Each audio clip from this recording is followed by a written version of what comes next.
This lesson is a review of the basics of angles. So the first thing we're going to talk about is how to name an angle, what different types of angles there are, how to determine when angles are equal, which is a special thing called angle congruency. We're going to talk about pairs of angles and relationships, and finally the angle addition postulate, which will allow us to talk about what is a postulate. Alright, so firstly, naming angles. So an angle is formed by two rays with the same endpoint. So again, remember what a ray is. It goes infinitely far in one direction. If they have the same endpoint, then they form an angle. And the rays are the sides of the angle. The endpoint is called the vertex of the angle. And the sides of the angle shown here are BT and BQ. So you can see what this angle looks like over here. And so the vertex of this angle is B. And you could name this angle actually four different ways. You could simply call it angle B, because that's the vertex. You could call it angle TBQ, because it goes from point T to point B to then to point Q. Of course, it also goes backwards from Q to B to T, so you could call it that. Or you could call it just angle 1, because we've put a 1 in there to represent that this is angle number 1. So, look at angle number 1 in this example. Let's name it in two other ways. So we could call it angle 1. We could also call it angle AEC, because it goes from on one of the sides to the vertex to the other side, or backwards, CEA. And both of those would be completely fine to call that for angle number 1. Okay, so now let's try angle CED in two other ways. So again, we could call this one either DEC or angle 2. Now, a critical thinking question. Could we call any of these angles angle E? And the answer is no, we can't call it angle E, because we wouldn't know which angle we're referring to. Are we referring to this big angle here, from here all the way over to there? That could be angle E. Or maybe this one, AEC, angle 1, or maybe angle 2, CED. So if we don't know which one it is by saying angle E, it could actually be one of three angles. We can't use that as a name. If we want to talk about this small angle, this one right here, we'd call it angle 1, call this one angle 2, or if we want to talk about both together, we'd call it angle AED. And then finally, one way to measure an angle is in degrees. To indicate the size of an angle, we write the lowercase m in front of it with the angle symbol. This says, so for example, the one on the right down here, what we're saying is the measure of angle A equals 80 degrees. There are different types of angles based on how many degrees they are, how big they are. So you can classify them according to their measures. An acute angle is an angle that's anywhere from 0 to 90 degrees. That's the smallest one. Then comes a right angle, which is exactly 90 degrees. Then, and notice that there's a symbol right there. That right angle symbol is tucked in the corner. That lets us know that it's a right angle with a special symbol. An obtuse angle is one that is greater than 90 degrees but smaller than 180 degrees. And then finally a straight angle is a 180 degree angle. So those are two rays put together that actually make a line. And so we look at x and say x is 180 degrees, and that's a straight angle. So angle congruency. Angles with the same measures are called congruent angles. They're not equal angles, they're congruent angles. Equal angles refer to the exact same angle. Congruent angles refer to angles with the same measure.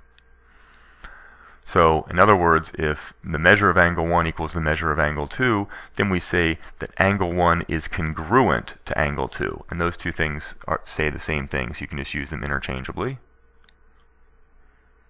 Okay. Angles can be marked alike to show that they are congruent. So if you look over at angle number 1 and angle number 2, you can see they both have one symbol there. That is showing us that these angles are congruent. The measure of this angle and the measure of this angle here are the same. Similarly, if I look at this angle here, it has 2 marks, and this one has 2. So it's saying the measure of this angle and the measure of this angle here are also the same. So we could say that those are congruent angles, or their measures were equal. Now let's talk about the angle addition postulate. What that says is that if a point B is in the interior of angle AOC, so here's my angle AOC, and I'm picking a point B right there, then what that says is that the measure of AOB, this angle right here, plus the measure of BOC, this angle right here, is equal to the measure of all of it together, AOC. It seems pretty obvious, but that is what the angle addition postulate says. If AOC is a straight angle, then of course the measure of AOB and BOC is 180 degrees. So how would we actually use this? Now that we know this, how could we use it? So if we said, what is the measure of TSW if RST is 50 and the measure of the whole thing, RSW, is 125?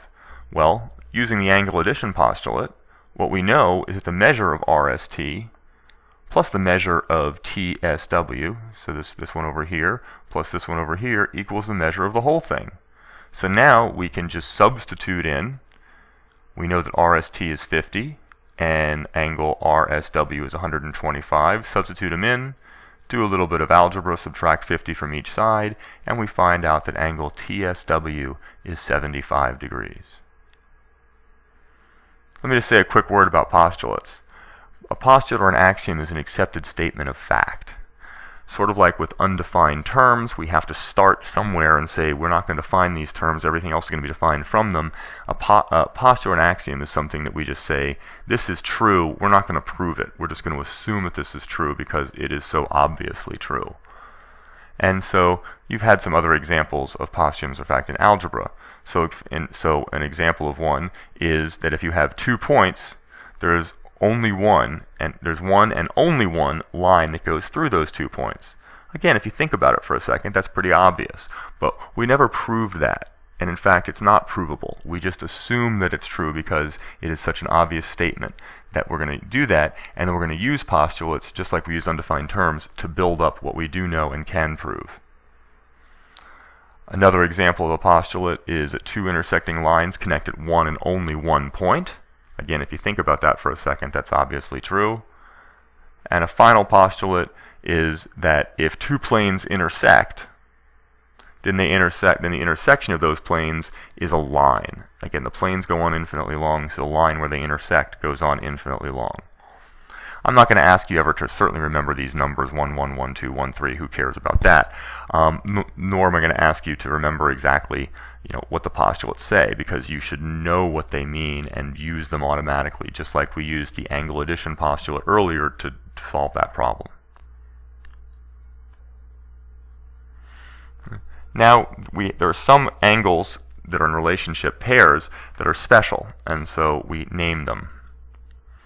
So vertical angles are angles whose sides are opposite rays. So in that example, angle number 1 and angle number 2 are vertical angles, and angle number 3 and angle number 4 are vertical angles. Adjacent angles are 2 common coplanar angles that have a common vertex and no common interior point. So essentially you can think of them as right next to each other. So angle 1 and angle 2 are adjacent and they share this ray right here. And angle 3 and angle 4 are adjacent angles because they share this ray right here and they have a common endpoint, just like these two have a common endpoint there.